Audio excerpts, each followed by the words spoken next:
Hello, and welcome back to our listeners for episode 67 of the Future of Knowledge podcast. I am your host, Suchiyata, and today we are diving into a topic that touches the lives of millions, yet often feels like a dry, bureaucratic puzzle: higher education funding models. It is a pleasure to be here, Suchiyata. You are right. While the math behind university funding sounds clinical, the real-world implications are deeply personal. They determine who gets to dream and who gets left behind. Exactly. We often hear about the student debt crisis in the West or the lack of resources in developing nations.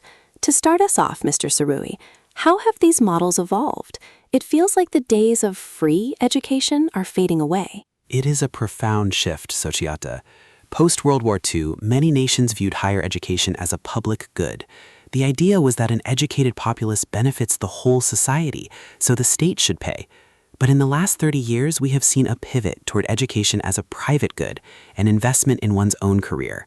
This shift has pushed the cost from the taxpayer to the student. And that is where the pressure starts, right? I see my peers struggling with the weight of that investment before they even have their first job.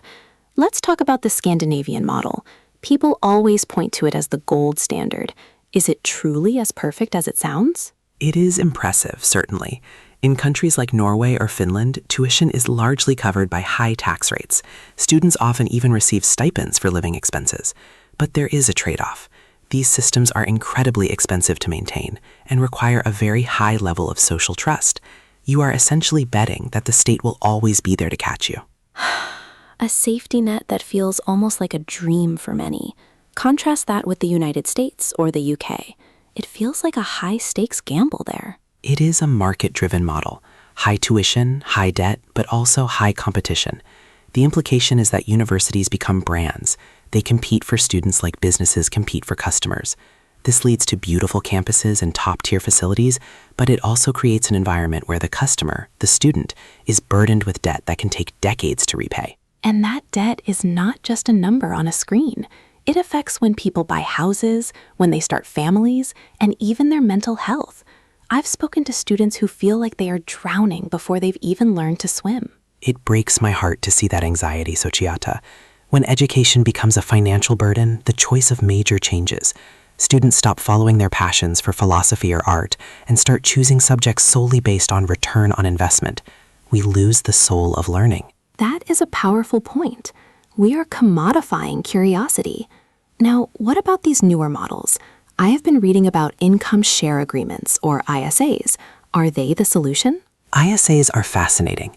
Instead of a loan, a student agrees to pay a percentage of their future income for a set period. If you don't earn much, you don't pay much.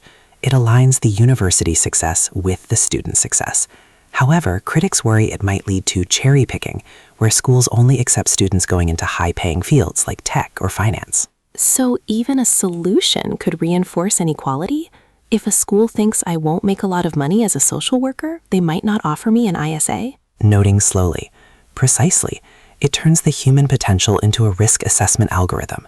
That is the danger of letting the market dictate the terms of human development. That is a powerful point. We also need to talk about research. In many funding models, universities rely on corporate sponsorships. Does that compromise the integrity of the science? It is a tightrope walk. When a pharmaceutical company funds a lab, there is an implicit pressure for results that favor the funder. We must protect the independence of our researchers, or we lose the truth. So if you were to design a model from scratch, Mr. Saroon, what would it look like? How do we balance quality, access, and sustainability? Smiling warmly. That is the million-dollar question. I believe in a hybrid approach.